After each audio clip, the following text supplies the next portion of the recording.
This podcast is sponsored by Talkspace. Last year, I went through many different life changes. I needed to take a pause and examine how I was feeling in the inside to better show up for the ones who need me to be my best version of myself. When you're navigating life's changes, Talkspace can help.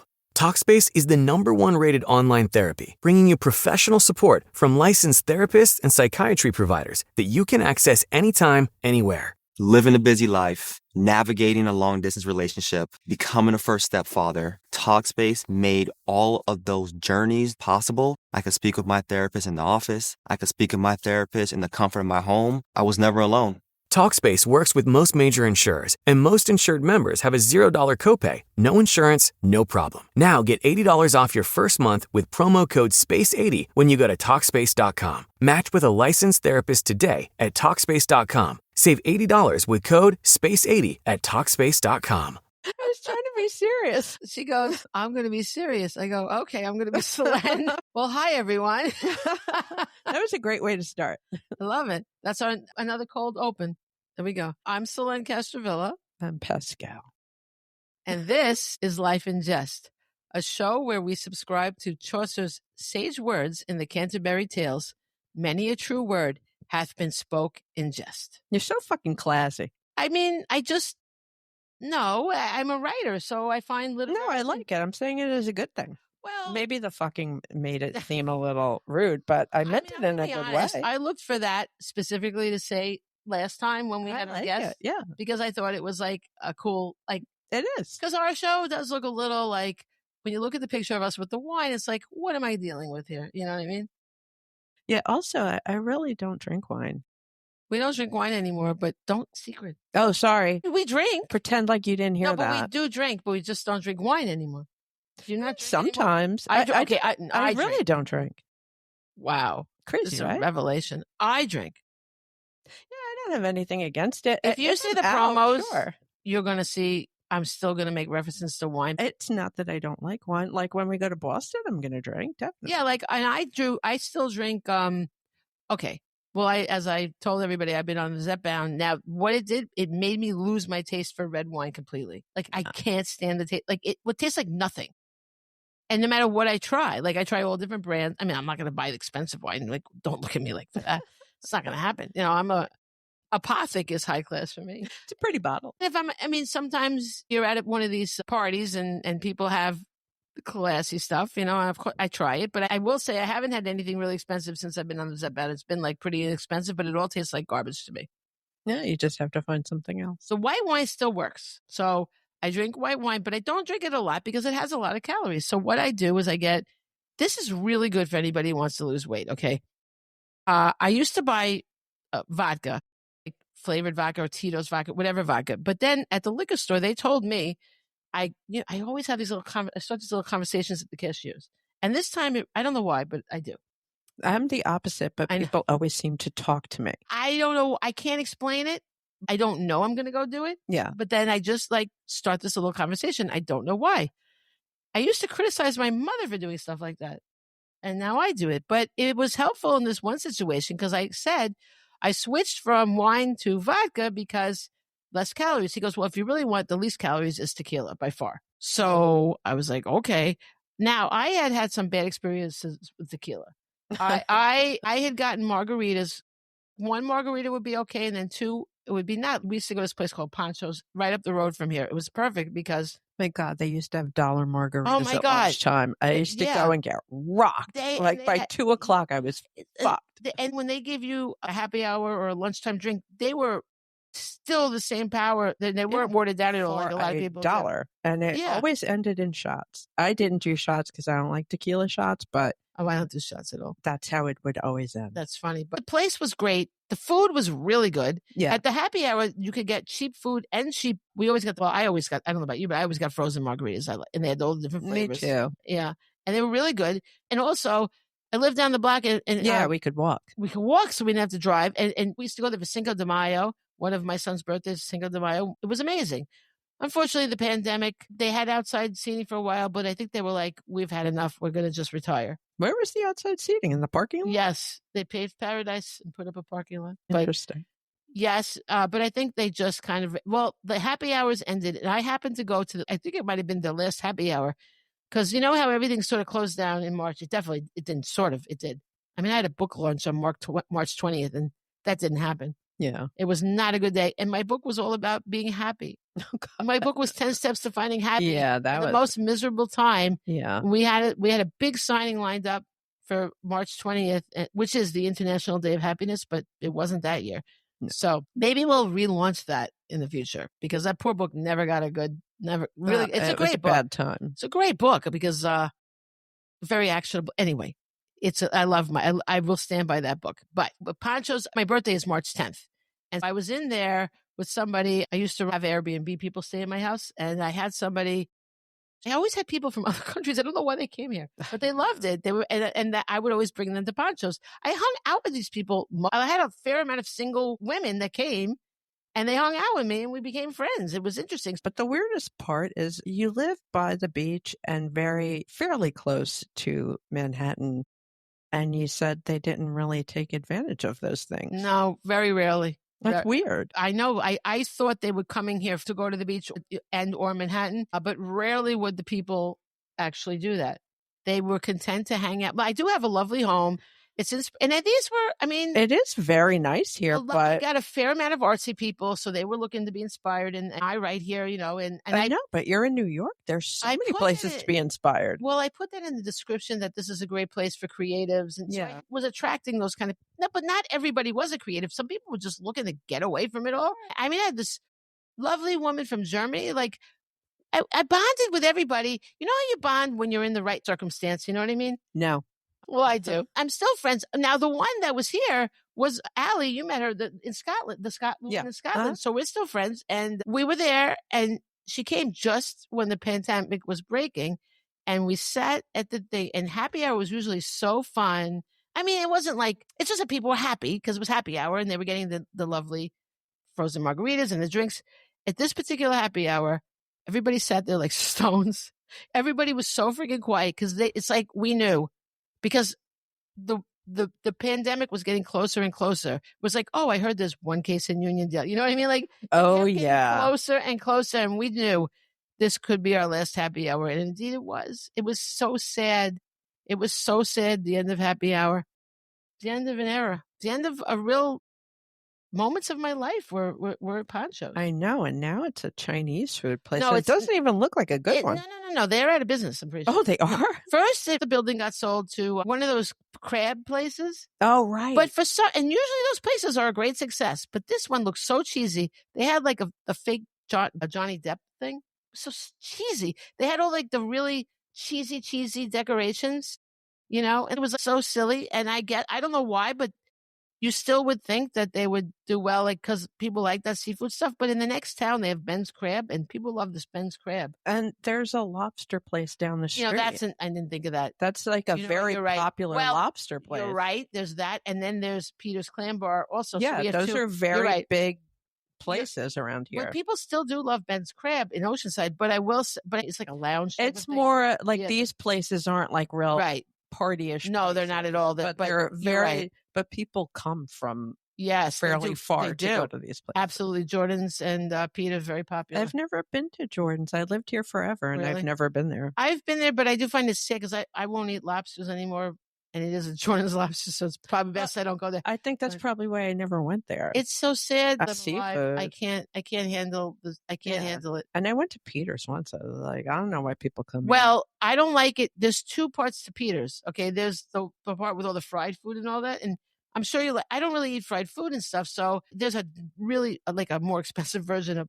I don't ever go out anymore. Like who can afford all this? You know, prices have just gone up for food, but. We did go once, family thing, into the Peter's, the fancy dining room, and let me tell you, it was very good. So it's different. It's a different dining experience. No, I think I just sat at the front. Most people just go to the front stuff. A lot of people don't even know that other dining room is there. I didn't. Yeah, but it's a different experience. They have more the broiled, you know.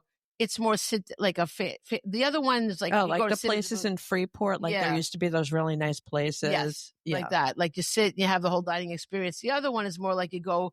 I think you go up and get it or something, don't you? It was so long ago, I ate a burger. Wow, that's a long time ago. That is Yeah. a very long time Wow. ago. Yeah, That's got to be 30 years ago. I haven't Yeah. eaten meat in, I don't even know how long. Oh, it's been very long. Yeah, Yeah. since my kids were little. Yeah. Well, yeah, so I didn't put that together. But Honchos became that, and that was short-lived. And then it got sold to this, I guess, to different people. I don't know if it's different people because other people were Asian as well. I don't know if they tried a different look. Like, let me try this instead. Like on Seinfeld. I was just going to say that at the Pakistani restaurant. Complete disaster. But then they did the China Pavilion. Now China Pavilion is gone now, and you could see like the price. I looked at the menu once online. Very expensive, and it did not look like it was going to be. If you're going to have a very expensive Chinese restaurant, you better have a lot of ambiance. Also, there's the local Chinese places that everyone around here. This is a small town. But the only way that you could succeed is if you had a really magnificent sit-down place that they people did would not want to pay. No. You know, like that chain kind of looks interesting. BF Chang's, is it? PF Chang's, yeah. PF. Well, that looks kind of interesting because it's got I've never been there, strangely enough. Yeah. It has like that thing. Well, remember there was also one in Oceanside, not PF Chang's, but there was a sit-down restaurant, like a Chinese restaurant. Is that where I feel like we went together? Is that where Ben's Crab is now? No, oh my God, I got so drunk there. I forget what restaurant it was at the time, but I got stupid wasted. Wow. Well, where was the Chinese? I have no idea. These people don't care anymore. It was, I know. No, it was further in. I'm pretty sure we went there together. I went with you to a sit-down Chinese restaurant in Oceanside? So I don't think it's there anymore. I don't remember it ever being there. Yeah, it was like a little bit of a fancy Chinese restaurant. Yeah, cloth napkins and shit. Cloth napkins in Oceanside? Yeah. Crazy, right? Yeah. Well, that place is now gone. I mean, you had to see it coming. It just a China Pavilion. There was no pizzazz at all. No. There was no reason to go there. We have really good takeout Chinese, so you got to do better. You know? Right. There's one on this side of town. There's one on the other side of town. That's where people go. Anyway, all that to say that there's nothing currently there. I want to open a little bookstore there. That'd be fun. Yeah, for 5 minutes until I have to pay the bills. Yeah, that's true. I want to open a coffee shop, cafe where you can also look at books and sit down, But a lot of people have said to me, you're going to go broke because people are going to sit there, read their books, and there's not going to be tables for anybody new. Yeah, I worked in Barnes & Noble. That's how it goes. People would lay on the floor. They'd take up all the chairs. It's not going to happen. They would read all day and not buy. We wonder why Barnes & Noble is in trouble. I mean, there were regulars that always came in and bought books, but most of the people would just come and read and hang out. And also, it would have to be that I have enough money that I don't actually run it. I can hire people because I'm not going to be doing that. I'm a writer. Yeah. Anyway, all that to say no. Oh, my God. How long? See? Do you see what I mean? Okay. Did we talk a lot? Oh, not that long. Not that long, but... Yeah, we were worried that we didn't have enough because we really kind of just pulled this together quickly because, I don't know, just a lot has been happening in our lives and we didn't really... I mean, I guess... Yeah, well, we blah, blah a lot, so... Okay, so we're going to talk about... Because I asked Pascale, what else is something iconic? Like we did that Grease episode that time and everybody really enjoyed it and we enjoyed it. So we're like, what else is there iconic? And then you said, rightly, The Wizard of Oz. Because I was trying to think of something that we both love. Yeah. And that was one of the No, and I think it's a pretty universal thing. A lot of people love The Wizard of Oz. My God, I love The Wizard of Oz. I have that big... I bought it with you, that black and white of Dorothy and the gang. Yes. We bought it at it was some like a trade show or something. Yeah. I think it was like a Nassau Coliseum, maybe. It was something weird. Like a long time ago. God, I'm making myself sound like 1,000 years old. You know what? Ever since the pandemic, I feel like life got a lot longer time ago. I feel like now we're in a new era of life. Yeah. Like we've all been through hell kind of. Yeah, but I haven't kept much in all my moves, but that is definitely something that I always have. There you go. That's how you really know when you love something, when you move, and you're really weighing out, what am I going to take? That's when you know. Well, it's a scene. I'm pretty sure it's when they're in the wizard's whatever. The wizard's whatever? His place, whatever that is. So it's the four of them, and they've all kind of got like this scared or nervous look on their face. They're all looking off, and it's black and white. I love that What one. makes you love it? The looks on their faces, maybe, because it's maybe not scared, but like nervous. Like when you go to a place that you don't know and you're a little apprehensive, like you're not sure what's going to happen. Yeah. And they're kind of looking off. They're not facing you. They're all facing to the side. It's just a really nice black and white drawing. Nice. I don't know. Well, it's funny that we both like The Wizard of Oz, because when you think of The Wizard of Oz, I'm like, why do I like The Wizard of Oz? I know why now, because I've given a lot of thought to it, but I don't usually like fantasy stuff. Yeah, that is unusual for you. And but it does pass the test. What I like is where I know where I am in the world. So because Dorothy starts off in a place. By the way, he never had been to Kansas. He just I guess he figured, well, the plane, what could it be? I mean, it's known for tornadoes, so. Yeah. It's interesting that he chose Kansas. I have a friend from Kansas. He goes to hear Kansas jokes whenever she hears Wizard of Oz stuff, But he really did mark a whole state with something. You know what I mean? Yes. It's kind of funny, right? They should be happy. What else do they have going on? Sorry, anybody from Kansas. I'm sorry. They actually have a lot. They actually do have a lot of. They have the Chiefs, right? Is that Kansas? No, Kansas City is not in Kansas. It's not. Oh, it's not? No. I don't know the name of the state, but it's not Kansas. I made it 54 years without knowing that. I know this because Richard Christie said it. Did I? Kansas City Chiefs are not in Kansas. I don't know where they are, but it's definitely not Kansas. I just assumed. No, it's I know. But I learned this from Richard. Well, you know what they do have? They have Richard Christie's from Kansas. He's a guy from Howard Stern. So they have him. And we did not learn good things about Kansas from him because he grew up on a farm and basically complete wild man. Yeah, wild like drunk roadkill, all sorts of disgusting things. How they eat roadkill is they know it's safe if they were driving away, and when they come back, there's something there that wasn't there before. They know it's fresh. Yeah. So, and their father calls up and gives tips, like hunting tips. It's very sad, actually. Really sad stories. So they're so interesting, though. The mother, they used to cook raccoon, but apparently not everyone there likes it. She made raccoon chili, wasn't it? Something. She made something. What is it when you put on the buns? The sloppy joes, but she made it with raccoon meat. And she brought it to like some party, and they were like, "Oh, this is really good. What is it?" Raccoon. They got so angry with her. Ew. Well, so it shows you that although Richard's parents, they eat the roadkill. Not everybody does that. In other words, so we're really getting the wrong impression from, just like we get the wrong impression of Kansas from Wizard of Oz. We also get it. Yeah, that's a pretty gross potluck. Oh my God. Oh, and they used to walk around selling raccoon meat. Like they would hunt them and sell them, but you had to leave. This is so disgusting. But you had to leave the paws and stuff on because a lot of people tried to sell cats. Oh my God, that's what Robin did. Robin was like, oh, when she heard that. I could think of someone eating my. Oh my God, it's awful. But there's a really funny thing about Richard's parents that's a current thing. This is so weird. That I know Richard has made friends with a lot of people in Hollywood. And he's friends with the guy that made the movie, the new Superman movie. And the guy's a super fan of Howard Stern. So he asked Richard if Richard's parents would mind making tapes of themselves talking. So Superman's parents, the people that play them, would use the Kents, but the actors would learn those accents and use them. So both of the Kents listened to tapes over and over of Richard's father and mother talking, and their accents are Richard's parents' accents in the new movie, and which is kind of cool. It is cool. So now you know something that you don't know unless you listen to Howard. True. See, there we go. Okay.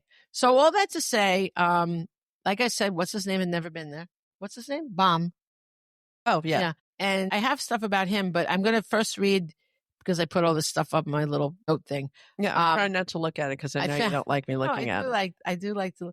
I'm going to focus over. I'm sure these ruby slippers in the book were actually, right?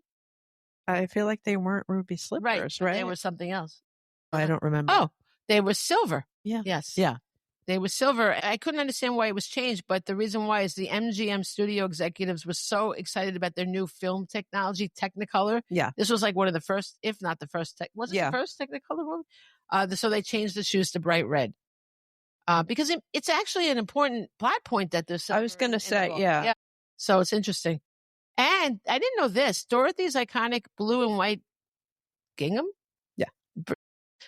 Gingham is actually light blue and pink, but it comes out white. I guess the Technicolor is not as good as they say. Judy Garland was only 16 at the time, and she claimed that the studio executives gave her stimulants and sleeping pills so she could keep up with the show business's fast-paced environment. Can you imagine? Yeah, well, that's why she ended up the way she did. She got addicted from that. Yeah, her whole childhood. Oh my God, she is the saddest story. That's awful. And Dorothy was supposed to be young. Well, if she's 16, Yeah, how but old the is actual Dorothy? Dorothy? I feel like maybe 13. Like she was definitely supposed to be younger than Judy. Well, that's Garland another was. one of these things. They made her wear a really, really tight corset. Yeah. Why would that make you look younger if you're wearing a tight corset? I don't know, but they also always wanted Judy Garland to lose weight. Right. She struggled with her weight and disordered eating throughout her life, and the NGM executives reportedly called her a fat little pig with pigtails. Yeah. How do you do that to your star? Because they could. They treated a lot of those people like they that. didn't even like her. Like, why did they pick her? She could sing. Is that why? I guess. She was a great singer. She was put on a strict diet of chicken soup, black coffee, cigarettes, and diet pills. Well, that's what every 16-year-old should have. A diet of cigarettes. Do cigarettes not make you eat? Yeah. Why? Cigarettes and coffee. Coffee, I thought, was an appetite stimulant. No. I thought it was. I don't know if it's supposed to be, but I used to smoke cigarettes and drink coffee. It was easy to diet like that. Wow. Okay. I was told the opposite. I've never actually tried it, but people have often encouraged me to quit coffee when I want to lose weight, but I never would because so I don't know because I've never. Even now, I drink tea or coffee in the morning. I don't eat until probably 1 o'clock. Wow. Probably like 1:30, I think. Interesting. Yeah, I wouldn't quit the coffee, so I didn't know. It makes me full. I don't know. What kind of diet pills did they give her? I'm sure those were not. I mean, yeah. I mean, this is way back. It must have been really bad diet, really bad for you diet pills. Of course. Oh my God. I mean, they used to have cocaine in Coca-Cola. Yes, I mean, it wasn't exactly, That's unbelievable, isn't it? Yeah. Wow. I would have taken those pills. I got to tell you that I would have gobbled those pills like Tic Tac. Oh, so you're saying she was taking like speed ones? Yeah, that's what they used to give people. Someone suggested I take them for burning fat or something, and I thought I was going to have a heart attack. I felt awful, and I couldn't sleep. And thank God I didn't sleep the particular night I took them, because I heard this revving sound outside, right? Which I couldn't sleep, so I heard it. And I don't think it would have woken me up. But I went outside. It was this horrible racing engine sound. So next door, kid had come home drunk and fell asleep with his foot on the gas of the car. And he would have died because that happened to somebody else. The same thing happened and the car blew up. Yeah. So I pounded on the thing and woke him up. I forgot about that. And I'm like, are you all right? He's like, what happened? I'm like, I don't know. You fell asleep with your foot on the gas and nobody heard you. And he looks at the house and goes, I guess not. Listen, and then he told his mother, because I didn't want it. I felt like, why, I didn't want to upset her, or I just didn't want her to be upset with him, I guess. I don't know. And actually, he didn't remember either. I saw him like a week or two later. I'm like, hey, how are you? I didn't want to say his name, And he's like, what do you mean? I'm like, you don't remember this? He goes, no. And then he goes, hey, Mom, get a load of this shit. And then she's like, thank you, Selene. Is that the family? That's the family that used to live there, right? Yes. They don't live. Yes. I have fallen asleep. Me and my ex-husband, our kids must have been really little. And I guess we were just tired. And we went somewhere, which was very rare, with the kids. And we went to the Taco Bell drive-thru, the one in Oceanside. We both fell asleep in that drive-thru line. While you were online for food? Both of us. Not because we were drunk. Oh, my God. Because we were exhausted. That's unbelievable. Well, what happened? Someone was right? Okay, the guy behind us. Yeah. He got in front of us. Then he got out and woke us up. Oh, smart. That's hysterical. Oh, yeah. Well, at least he woke you up. He did. I mean, when you're new parents, you're just... I can understand. I don't even know where we went. Where were your children? You said with the grandparents or something? They must have been, but it was very rare that we went anywhere. So it must have been big dated Taco Bell. I know. We must have been out for something because, you don't go out when your kids are little, really. Right. So it must have been some kind of occasion or something. You really know how to party. Taco Bell, cardboard food, yum.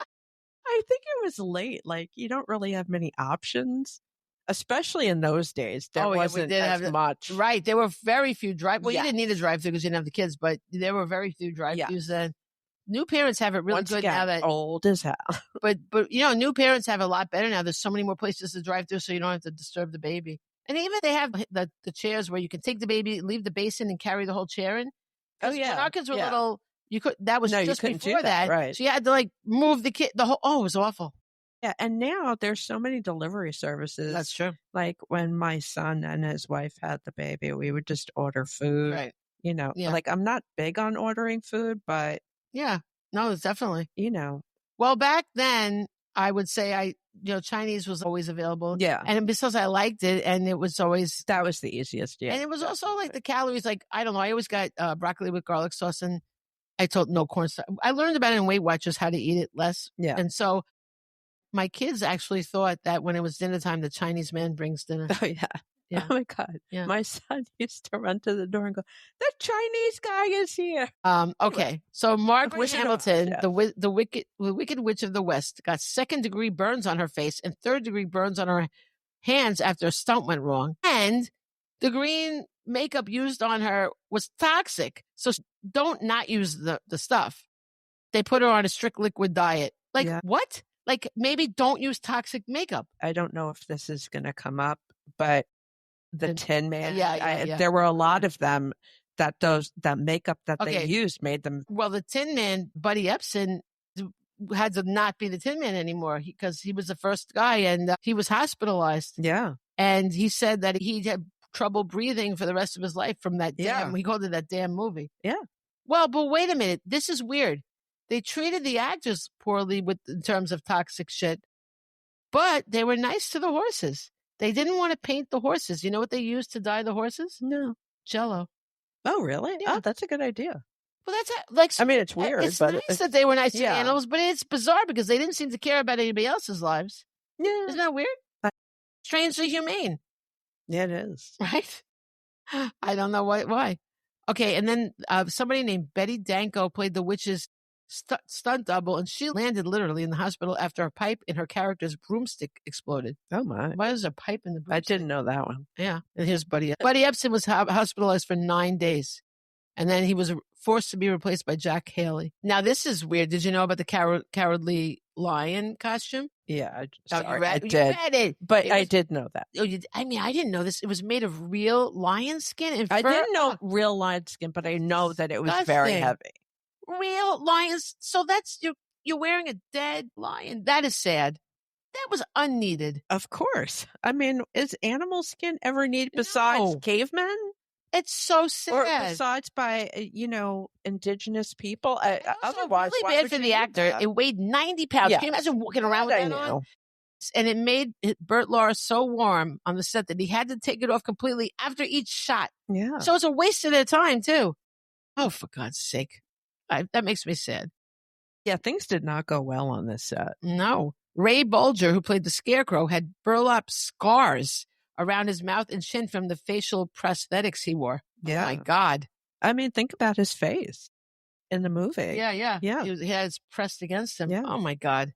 These poor people. One day, an actor playing one of the Wicked Witch's soldiers accidentally jumped on the dog who played Toto.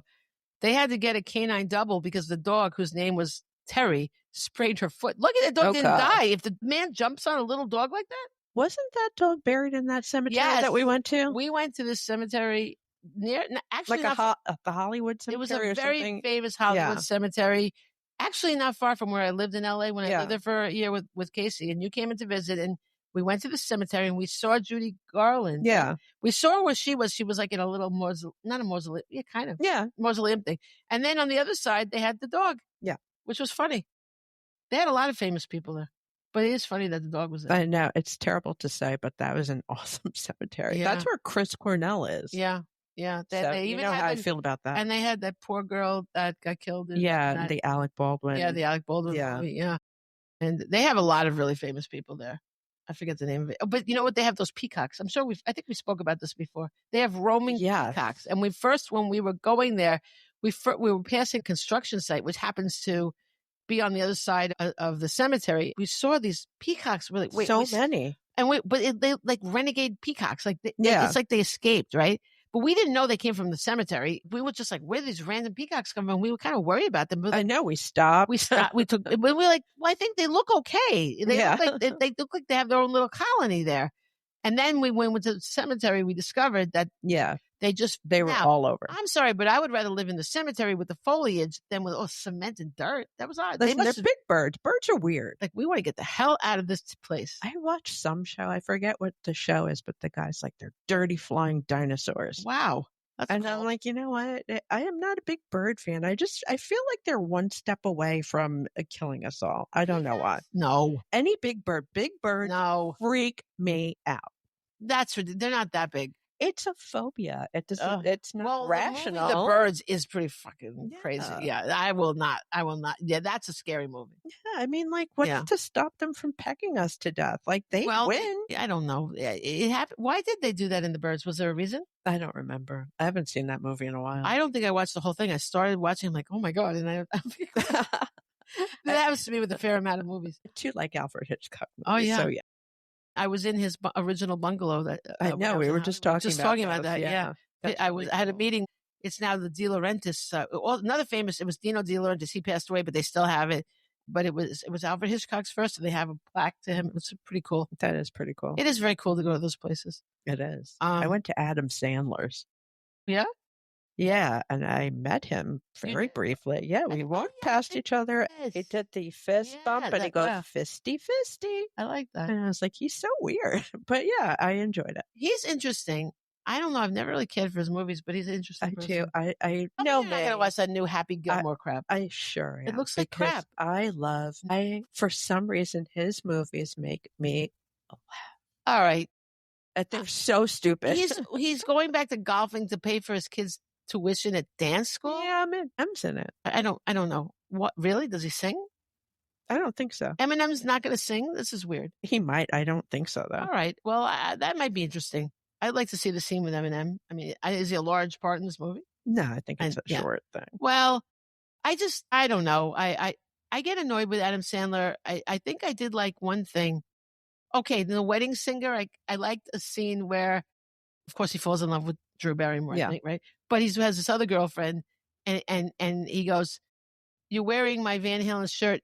Take it off before you jinx it," and the band breaks up. That was funny. That's about it. Well, I like way sillier things than you do. Yeah, I really don't like silly. I don't like him, and I don't like Will Ferrell. Will Ferrell, no. I sometimes I'm on the fence with Will Ferrell. No. I'm a no. Like, he's the only part of The Office that I didn't like. Interesting. Yeah, I'm like, not. Those are episodes that I just skip. And you really love them. I love The Office. You are in a very disturbing way. Yeah. Those are the episodes that I just have no interest in. It's just yuck. I don't know. Yeah. Sorry. It just kind of sucked. I'm not going to lie. Okay, so the horses it was Jell-O powder. They rubbed, and that's pretty amazing. Yeah. Very kind. Judy Garland, who is now considered one of the most famous entertainers of the 20th century, reportedly earned $9,600 for The Wizard of Oz. That would be $218,000 today. Now, that is not a lot of money to star in a movie. No. Can you imagine? Yeah. They screwed everybody left. Well, that kind of money. Margaret Hamilton made a lot more money. Oh no. Wait a minute. Hold on. The Witch? No, she did make more. Yes. She made $21,000, which would be $476,000. She made double. A little more than double of what Dorothy made. Well, she was more famous at the time. Yeah. Yeah. It's still not a lot of money. It's not a lot of money. No. Well, the movie didn't do well. It didn't? No. So when did it get popular? Do you know? I don't know, but it's one of those movies that got popular later. At least I'm pretty sure I read that. Maybe I'm wrong, but you might be right. I'm pretty sure that's the case. Interesting. Well, the Munchkin people were like living off that, like being portrayed. They were going around saying, I was a Munchkin for a long time. I mean, wouldn't you? Yeah, but if the movie wasn't popular, they couldn't have done that till the movie was popular. You know what I mean? I guess. Terry, which is kind of funny, the dog who made Toto was Terry. I don't know, something about Terry is funny. I don't know why. I have a friend named Terry. Was reportedly paid $125 a week.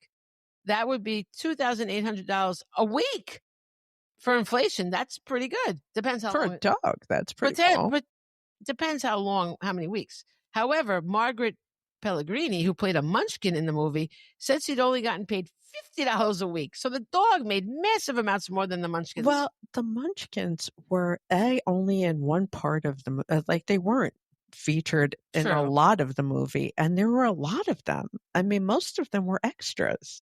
Like they were just townspeople. I guess that's what it is. There were very few that you really, that there were very few that were, Yeah, you're right. But it just does seem wrong when you say it. But yeah. And the dog, I mean, I don't know now, like it's expensive to put, there's a lot of fees associated with putting animals in things. That's why people don't like to put them in movies unless it's really important. You have to, there's extra insurance involved to have these animals, and you have to have like a vet. Probably not at the time with this, but you needed a veterinarian. You needed all kinds of crap. But yeah. So she got 1,000, actually, adjusted for inflation, 1,100 a week actually is not bad if you're going to be an extra. It's not bad for extra work. No. Extras don't get that kind of money. I mean, it depends on who she played. Do you know who she was? No, but I would say you're right. None of them really had a very big part. No, well, there were the Lollipop guys. Yes, I was going to say it's not Lollipop League because I got in trouble. No, it's Lollipop Guild, right? And there was the mayor. Yeah. Like there were a couple that didn't do like that. No, they didn't do that much, but they had lines. Yeah. They had, Yeah, that's true. Like you remember them. You do. But not if it's League or Guild. Because of an incident where an actor got stuck in a toilet for 45 minutes, GM hired attendants to help the Munchkin actors use the restrooms. Oh, no. He got stuck in a toilet. Oh, okay. I thought that was funny until I found out it was a little person. That's sad. That's very sad. I mean, I can't believe that. I never thought of that. Like, what the hell? That's awful. That is awful. This is upsetting. The male Munchkin actors would often harass Judy on set. Sid Luft. Who's Sid Luft? Her agent? My God. No. She married Sid Luft. Oh. Do you remember the Judy Garland tapes when she makes these tapes because someone's writing her book and she goes on about that guy. Sid Luft. I know. I remember hearing the name, but I didn't know who he was. Oh, yeah. He alleged that some of the actors. Yeah, because one of her daughters is, what is her name? Something Luft. Nora? No. Lorna Luft. Lorna. Yes. Yeah, I knew that. I forgot. Yeah. I don't know how I knew that. Yeah. That was pretty good. That was good. Yeah. And then Sid alleges some of the actors sexually assaulted her by putting their hands up her dress. Oh my God. That's awful. It's gross. And Luft also revealed, this guy's big on revealing things. We got to check out this Luft guy. Sid Luft also revealed that some of the Munchkin actors were arrested in between and needed to be bailed out so they could appear on set. The studio hired a lieutenant to watch over them. What are they, like a bunch of renegades? Where did they find these people? I don't know. They didn't know how to act. That's crazy. What are they going around? Like, what are they doing? I don't know. Oh my God. All right, this is the most upsetting thing of all. Did you know about this? I don't know. Did you know about the snow in the poppy scene? No. What about it? You know what it's made of? No. Asbestos. Oh God. Like they weren't, like it wasn't bad enough. Oh my God. They got covered with it. Really? That's really crazy. Bad. Oh my They God. freeze it all in. Poppies. Oh my God. The poppies were not the dangerous part. That's terrible. I wonder about the poppies too, because poppies are heroin.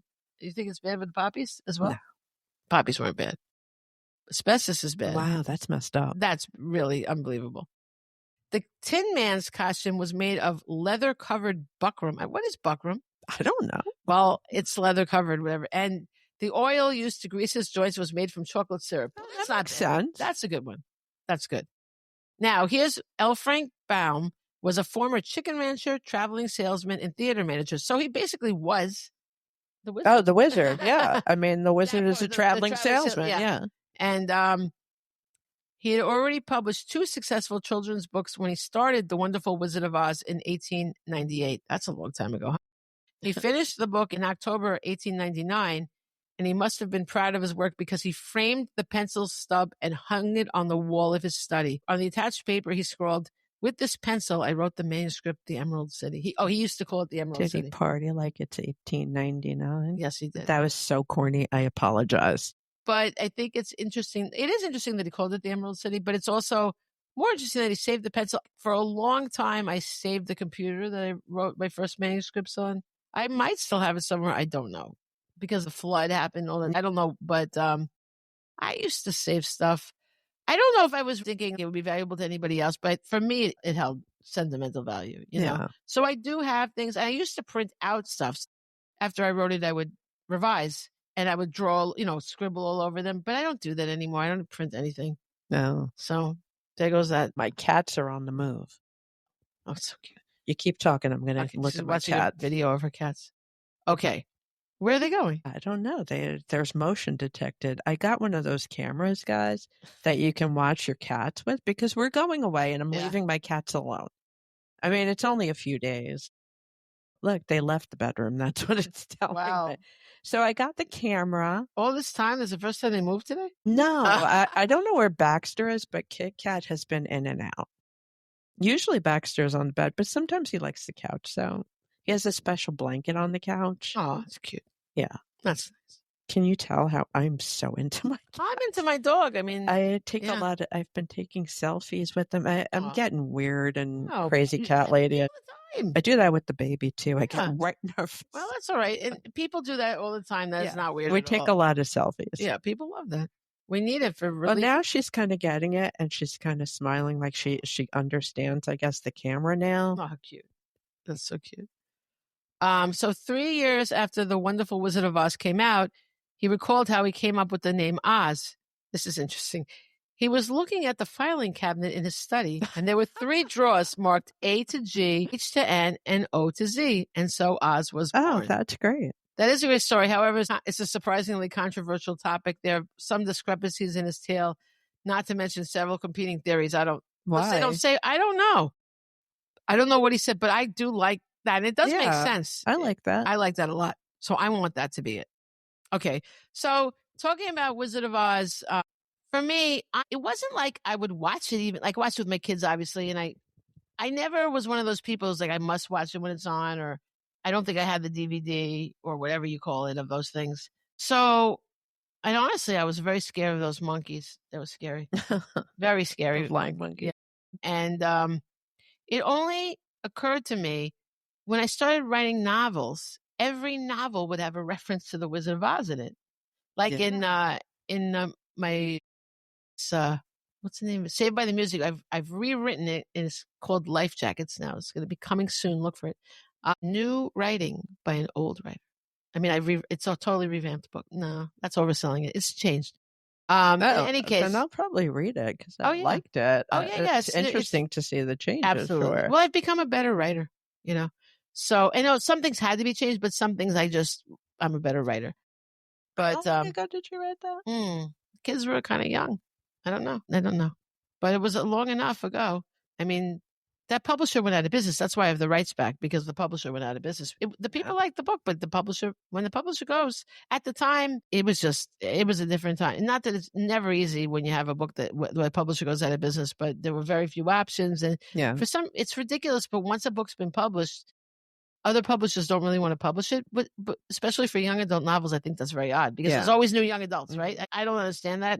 But so we'll see. I'm going to have a new adventure with it. But in any case, I have a wish that she could click her sneakers 3 times and go home. And then I got more elaborate in The Girl Next Door. I wrote, there was a whole thing about I guess I made it so something was gold and something was green. And she had this whole vision of being like Dorothy and walking through the hall. It's all about how it's called Girl Next Door. She lives next door to a boy and they're best friends and he gets cancer. And so it's all about going back and forth next door. Central Park's very big in it. They live on Central Park and Central Park West. And in any case, I got really elaborate with it. I'm like, wow, I really like The Wizard of Oz.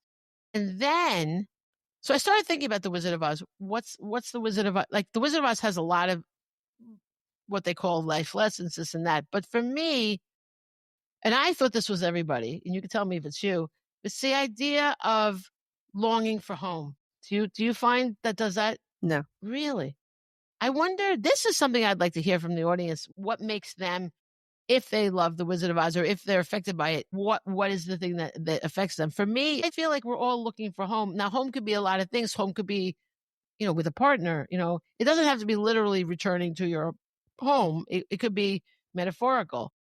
But for me, I guess because my house, I really had kind of a rocky childhood. I guess I really was always looking for home, but it was all subconscious, right? And so then one day I wrote a novel, which I do consider to be my masterpiece, called Evolution. And there was an editor that really wanted it. My agent at the time, I had an agent. I do have an agent now, but it was a different agent. She showed it to this pretty prestigious editor. And the editor was like, oh my God, I want it. Like, I'm like, okay. But then when they showed it to the actual publisher that owned the whole thing, they were like, no. It was too upsetting, I guess. But I think a lot more upsetting things have been published now. Things have changed. Yeah. So, but a lot happens in there. It really, it's confrontational to your emotions. It's a lot of the truth is in there, and some people just can't handle the truth. But I do think now it would be more acceptable. So I remember I was really upset, and you were like, just write them another book. I'm like, oh, just write them another book. No problem, right? Because the publisher was willing to take it if I revised it substantially to change it to what I called dirty dancing. I was like, this is like benign. It's like nobody puts baby in the corner. Like, that's not what I wrote. It's dual first person.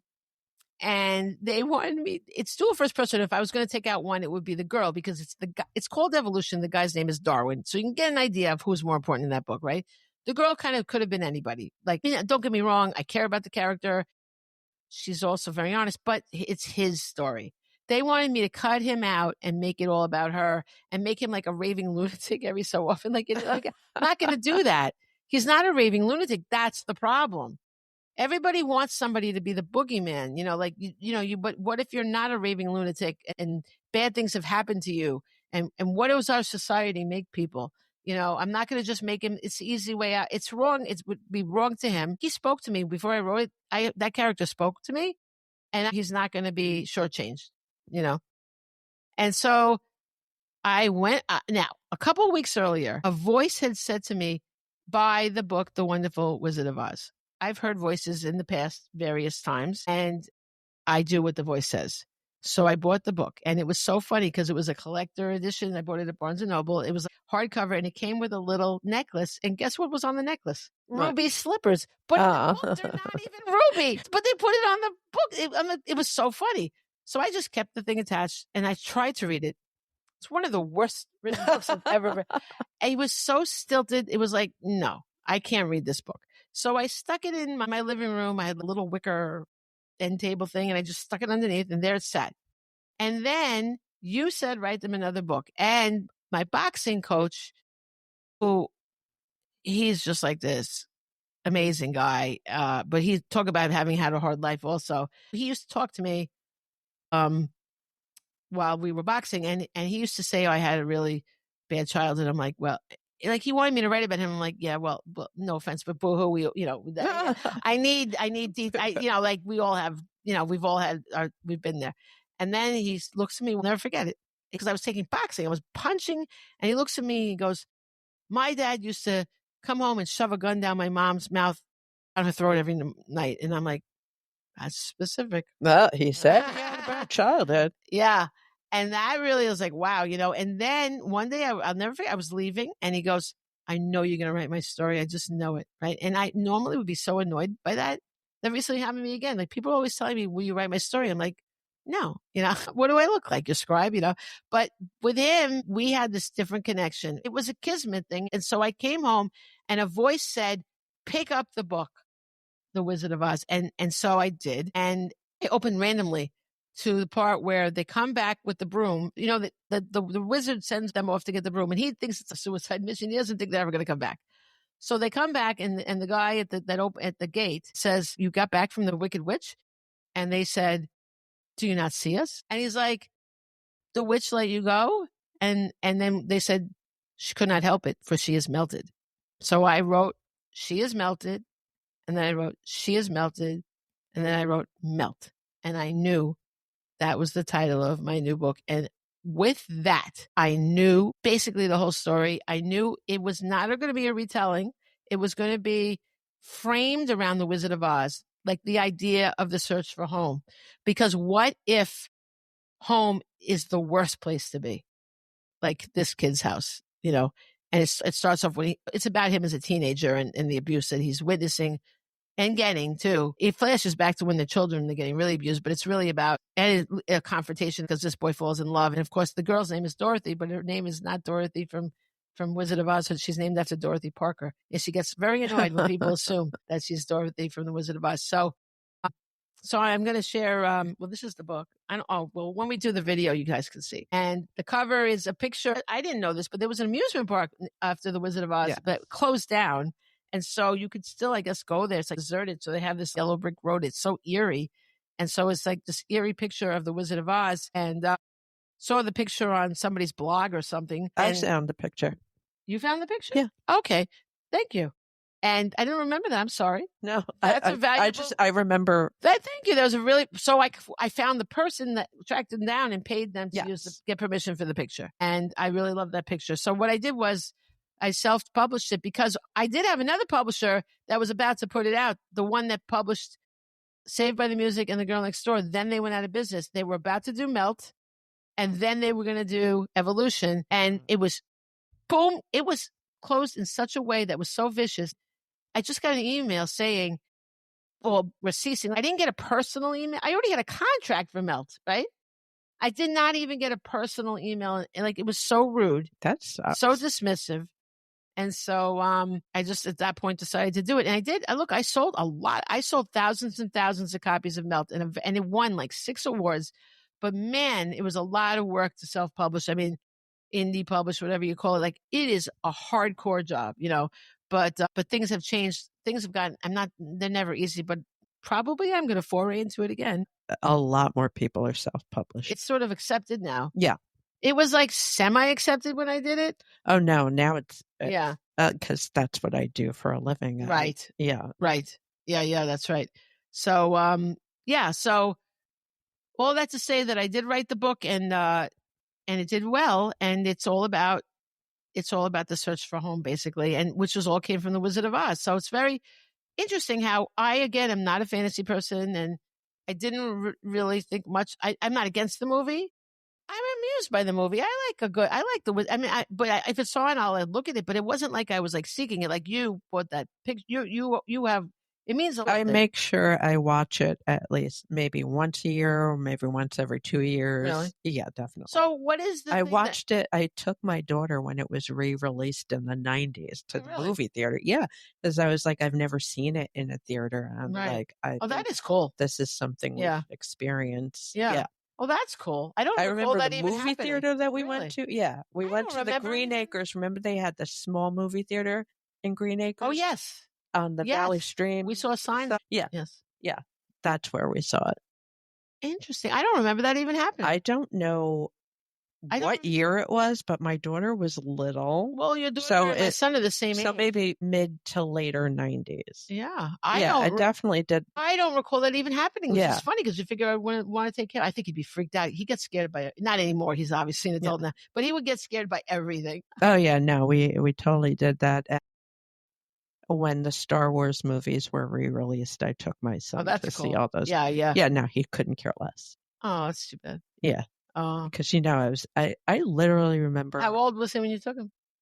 He was little. I don't remember when those movies were released. To really understand. I was little. I literally remember what movie theater I saw Star Wars in, who I was with. I remember everything about it. And I was probably, I don't remember when that movie came out. It was maybe 5, 6, 7. Oh, I think you might have been a little bit older than that because because I was a teenager. I was like a high teenager. Like no, it came out in the late 70s. So are you sure? Tops, I would have been 8. I feel like it came out in 77. I could be wrong. I'm looking it up. Go to the Google. But I was a little kid. Yeah, I thought I was older, and I'm not. I'm older than you, but not that much. Are you sure it wasn't one of the other movies? It was Star Wars. It was Star Wars that I saw when I was. All right, I must have been younger, obviously. If you're right, I for some reason thought I was a teenager. No, Star Wars is definitely late 70s. Yeah, Wikipedia. In 77, I was 6 years old. Okay, so I was 10. No, 11. Well, 77. Yeah, it was 10, 11. Well, that's weird. Yeah. I really thought I was older. I went with my brother and my cousin. So my brother's 4 years older than me. So he would have been, around That's 10. Weird. And we walked across Queens Boulevard. Oh my God. My brother was the oldest, then my 2 cousins, then me. Wow. And it was just the 4 of us. Wow. Times have changed. We went to the Midway in Forest Hills. We crossed Queens Boulevard. Wow. And because I was like, this is amazing. Even at that age, I was like, this is the shit. This is for me. Yeah, I didn't love it. I loved them. But, Just like The Wizard of Oz. I love that Luke movie. Skywalker. Like, I liked him. I liked, I don't think the Ewoks were in the first one, were they? They're in the third one. Yeah. I like them. But I mean, that's where things kind of go sideways. The story's okay, but I mean, it's fine. But I love, and that's probably what I love about The Wizard of Oz. Well, I also love the friendship angle, but what? Like all the characters, the way they. Yeah, I just like the way they're kind of like, we're best friends. But I like a good story. I like a fun story. That's what I look for. I need, that's like, even when I read, if it's fiction, nonfiction, whatever it is, it has to be. Okay, in the case of The Wizard of Oz, if you could see the bandage I had a colonoscopy today. Very exciting news. What makes the story good about The Wizard of Oz to you? So many things. The fact that she enters this other world but finds all of the people from her world. Okay. But did she know they were the people when she found them? No, because they were no, she didn't. No, and until she wakes up, I don't think I knew at first. No, and she just has this adventure, and the witch is trying to get her. And I mean, if you really think about it, it's kind of silly. But at the end, so if she sees them, it obviously was just a dream, so that kind of negates the whole thing to me. Yeah, but I kind of like it because, I also have I hate when it's only a dream at the end. I hate that about things. For me, I have always been a very lucid dreamer. I still am. Okay. I remember dreams that I had as a kid. Like I really. Wow, that's really amazing. Because I have very technicolor, crazy dreams. Amazing. Yeah. I've had that only when I took melatonin and it made me nuts. I don't want those dreams. Even when everybody was like, don't, Chantix, when I quit smoking, they're like, oh, it gives you crazy dreams. I'm like, I already have insane dreams. I'm glad I don't. I had a dream the other night. I hate that. Which is apparently an anxiety dream. I didn't know this because I looked it up. I had a dream that all of my front teeth fell out and I was bloody. Oh. Yeah, but I wasn't freaked out in the dream. Interesting. Huh. Yeah, but like really bloody and blah, blah, blah. Wow. And they fell out one by one. Wow. Yeah. So I looked up, it's like anxiety and blah, blah, blah. I believe that. But that's interesting to analyze dreams. I like that. I do when it's something like really crazy like that. But yeah, I have. So for me, it's like, when you see something that happens to you and you see if like somebody else says it or does it and you're like, it's not just me. Right. So I was like, for me, that movie was so, because she dreamed, because she has this very vivid dream. Okay. And I'm like, yeah, I could see that. Interesting. And I love that I just love the adventure of it. They also cram it into a very short. Yeah. I mean, it happens really fast. Right. Everything happens really fast. They do. Yeah. But yeah. And it's a little scary. It's a little fun. I mean, there's a little of everything in it. Well, yeah. I'm surprised I liked it at all. Oh, yeah. It's not for me, that kind of stuff at all. It's fun. It just kind of goes all over the place. She wants to go home so badly. That's the thing. That's the thing that always stuck with me. See? Will she get home? Will she get home? Oh, that's the part. I was like, I wouldn't even go home. I'm like, why would you ever leave Oz? Scary ass place to live. Oh, that witch so crazy. No, I would. Would you want to live? But the witch is dead at the end. Like, you mean when she's? You're saying when she finally figures out how to go home, stay in Oz. And it's also, I mean, one of the points of the movie is you have to believe in yourself. It's always in you. Right. That's right. I like that too. Yeah, I like that too. That's important. I think very important. The power is in you all along. By the way. Oh, we got to go. Yeah. Okay. Well, I will say that, to me, it was always the search for home. I always thought that was universal. One little tidbit. Yes, ma'am. So, you know the song that the soldiers sing, the "Oh, we"? Yeah. It's actually all we owe her. Whoa, that's intense. Yeah, Metallica does it at the beginning of a song. Well, but very interesting. I feel like I knew that before. I don't know why. Wow. Yeah, it's all we owe. We owe her. Wow, that's a really intense. I just looked it up to make sure I wasn't crazy, but wow, oh my God, cool, right? Yeah, that's like freaky. Yeah, I wanted to say that I had two things. I mean, a lot of things are improbable, but number one, why did her aunt allow Toto to be taken by that woman? I don't know. I mean, yeah. Who was that woman to take the dog? Because, sometimes there's an intimidating person and you think they have all the power. That's just awful. Okay. And then and Dorothy doesn't give a fuck. Well, she wanted her dog back. That's right. Yeah. And then the other thing was the Wicked Witch. She knows that she can die from melting. Why does she have a bucket of water nearby? Because it fits the story. No, I can't. That's ridiculous. That's actually in my book. They're watching The Wizard of Oz, and Dorothy says that to her parents. Her parents are shrinks, too. She's like, as shrinks, don't you? That's silly. Yeah, so I do bring that up. But you did say that in Wicked, the guy has an explanation. I was just going to say, a Wicked changes things. Oh, they sure do. They make Dorothy like the villain, in a way. But that was the book. That. Dorothy was a pain in the ass in the book Wicked. Right. Yeah, no, it's all about you have sympathy for the witch. Oh, I know. I mean, it was, and I saw the Broadway show. I didn't see the movie, but I did like that. But however, I don't like Dorothy being besmirched. I don't think I did. Well, she's kind of whiny. I mean, even in The Wizard of Oz, she's kind of whiny. To freaking kill her, okay? She was going to kill her. That's an intense thing, especially if children are seeing it. She turns the sand carrot thing and she says you're going to die. I know, but Dorothy just crushes her sister and gets those shoes. Dorothy didn't want to kill the sister. I understand, but she didn't need to take those shoes. She was told to take the shoes by the good fairy. She was pushed into it. Glinda was kind of a dick because Glinda is the one who caused all the problems. So it's her fault. It's not Dorothy's fault. Yeah, but she wanted those shoes. Those were her sister's shoes. She should have just given it to her. Why didn't she? Glinda could have just said, the power's in you, go home. You know what I mean? Like she didn't. Glinda was kind of a bitch. Right, I can accept that. Once Dorothy knew that this was a problem, she should have given her the shoes. But Glinda didn't even get made look bad in Wicked. She was her friend. It's Dorothy that got made look bad. Yeah. That's well, ridiculous. I mean, honestly, someone should write it about her because she's the problem.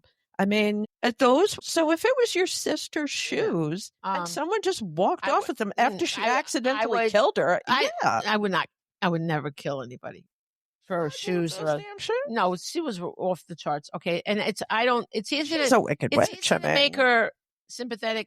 I feel like there's a lot of cheating in Wicked, like to get to that, and I don't like that. And they changed different things, like they changed the Scarecrow, that story, which annoyed me. Yeah, because the witch is supposed to love the Scarecrow, but in The Wizard of Oz, she tries to set the Scarecrow on fire and kill him. Right. So that doesn't make any sense. Exactly. There's a lot of things about Wicked that didn't. So I don't like cheating. The dirty bird thing, like what's her name? Remember in that, what's that, Stephen Misery. King? Misery. When he tries to take a shortcut, she's like, dirty bird, you're a cheater. Yeah. When you're writing, you can reinvent something, but you have to follow the rules of what was in the original story. So, by the way, Kathy Bates, amazing. She is very good. All right. We do have to go, but quickly, I'm going to just read you the original quote. Because in my novel, Mel section starts with a quote from The Wizard of Oz that kind of sets up stuff in the story. Oh, the part 3 starts with that quote I was telling you about Oz. The 4 travelers walked up to the great gate of Emerald City and rang the bell. After ringing several times, it was opened by the same guardian of the gates they had met before. What? Are you back again? He asked in surprise. Do you not see us? Asked the Scarecrow. But I thought you had gone to visit the Wicked Witch of the West. We did visit her, said the Scarecrow. And she let you go again? Asked the man in wonder. She could not help it, for she is melted, explained the Scarecrow. So that hit me a certain way, and there you go. I like it. Thank you. Go ahead. Is that it? That's the whole quote. Oh, no, I meant that's the only quote, yeah? Yeah, because we're in a hurry. Okay. So I'm going very Judy Garland. All right. Okay, so she had this to say about the Wizard of Oz. I've always taken the Wizard of Oz very seriously, you know. I believe in the idea of the rainbow, and I've spent my entire life trying to get over it. If you don't know the Judy Garland story, go look it up. It is sad, Yeah. sad, sad. And also, I don't know if you could still find them, but she made these tapes, and she is at the end of her rope in these tapes. Didn't Howard play some of them? Yes. Yeah. I mean, she's lost her shit. By the way, I don't know the exact quote, but it's probably my favorite thing anybody has ever said because it's so douchey. She said she didn't like plane travel because she said, I've never met a cast of characters that I wanted to die with. Like, that's what she compared the other passengers. Oh my God. to. That's interesting. It's so funny. Wow. Yeah. That's very funny. All right. I do want to share one more thing. I'm sorry, but I realize. Do it. Okay. So in the very beginning, there's an opening before the main part, and it's called No Place Like Home, in which the boy talks about when his father comes home, what happens. And I told you part of it. And by the way, his part is written in broken words. I call it anti-poetry, actually. And the girl character, Dorothy, is written in standard prose. So it has another quote from Wizard of Oz, and it says, "What shall we do?" asked the Tin Woodsman. Sorry. "What shall we do?" asked the Tin Woodman. "If we leave her here, she will die," said the lion. And so that's the quote I used to open the part about him explaining what happens to his mom when his father comes home, what he's thinking. But it's the Poppy thing, it's the Poppy thing. So it's amazing how every time I opened the Wizard of Oz, the wonderful Wizard of Oz, to find quotes, they were just there. I was right at the spot where I wanted. So it was all very meant to be. Synchronistic. So I think maybe we'll explore those Luff tapes. They sound kind of interesting. Good Lord. I could listen to them all day. I know that's terrible, but. So you like the breakdown of a human being? Because I think everybody can relate to, I mean, like, she had clearly come to that point. Right. You know, when you get there and all bets are off, yeah, that you have lost your shit. It reminds me of Sharon Stone in Casino. Yes. When she loses her shit all over the place. And like, no one can understand, but it's not about that moment. It's about that's the point. Yes. When you've lost your frigging mind. Yes. Yeah. That is clearly where this woman was at. Maybe we should do an episode on losing your mind, getting to the point, the interesting part about getting to that point and what happens. And everybody thinks you're just freaking lunatic. Well, as I was telling you, and I'm not going to get into it, obviously, but something happened the other day and it was so small. But it was like last straw. Right. And I went berserk. I was so mad. Like, you know, when you say really mean shit because you're so mad, like things you would never say to another human being. And I was like, afterwards, I'm like, ew. I was like, wow, that was nasty. Thank God I didn't say it to the person I was mad at. That's funny. Because I was like, what? Who did you say it to then, if not the person you were mad at? Somebody else. That's funny. And I was like, oh, this poor person had to hear my crazy. Oh, wow. That's funny. But they were like, yeah, I get it. Yeah. Oh, that's good. They're like, and I knew what you meant. Because there was one specific thing I said. I was like, wow, I can't believe I said. Oh my God. That's it was almost funny. It was so obnoxious. Right. Well, that is interesting that you did not let loose on the person, though. No, I've learned not to do that because sometimes you say, when I get that angry, I say crazy things. Yeah. Just, I go all the way out. And it really is like devastation. And it's scorched earth. Weird and stupid. I get really weird with it. I think maybe it's like, and I understand this too, because you're just like containing so much for so long and then all of a sudden you just explode. It's like one time I feel so bad. It was so funny.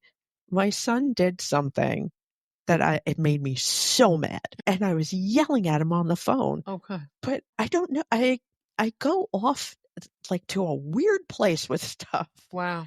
I think I started talking about Scooby-Doo. I don't know what happened. That's hot. Something about the Mystery Machine. And what? He put me on speaker and him and his friends laughed their ass off. Oh my God. And I have to tell you, when I stopped and thought about it at the end of the conversation, I'm like, yeah, I would have laughed too because it was ridiculous. That is an odd thing to bring up in the middle of screaming at somebody. I'm not going to lie. Because my head goes to weird places. That's fascinating. Because it was an argument about a car. I don't know how I got to the Mystery Machine.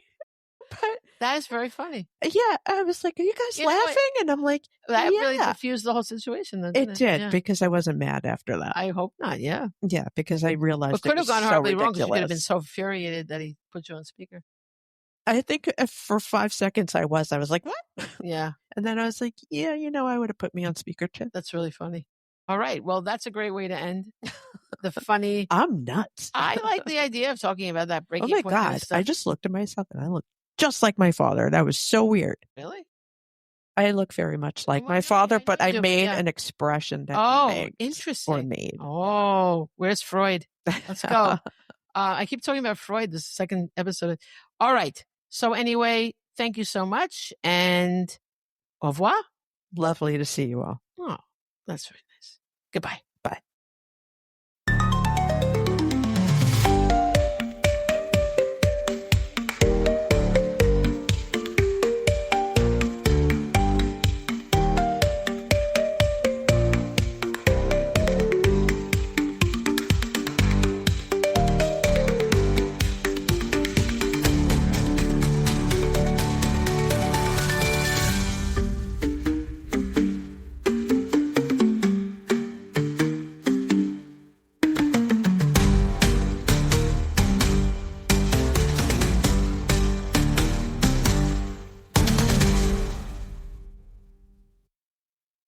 If you're a podcast host, listen up, this one's for you. My name is Allie Jackson. I'm the host of Finding Mr. Height, a dating and relationship podcast that I've been doing for 4 years now, sharing my positive and practical approach to dating that's built on my own life experience. And I wanted to share another experience that I've had, my secret behind monetizing my show. It's called Red Circle, and I was just telling my colleague about how much I love their platform. With Red Circle, not only am I getting a seamless hosting experience, but I also love the support I receive in ad sales. It's not just typical ad sales either. It's targeted opportunities based on my show and my life. And the platform is super simple. You just set your preferences and Red Circle matches you with sponsors that align with your show. You can vet every opportunity and their platform gives you great analytics. More recently too, my Red Circle team has brought me opportunities outside of my podcast on social media to really augment the podcast partnerships, bring them full circle. I just can't recommend them enough. If you want to give it a try, go to redcircle.com to get your free trial. That's redcircle.com for a free trial.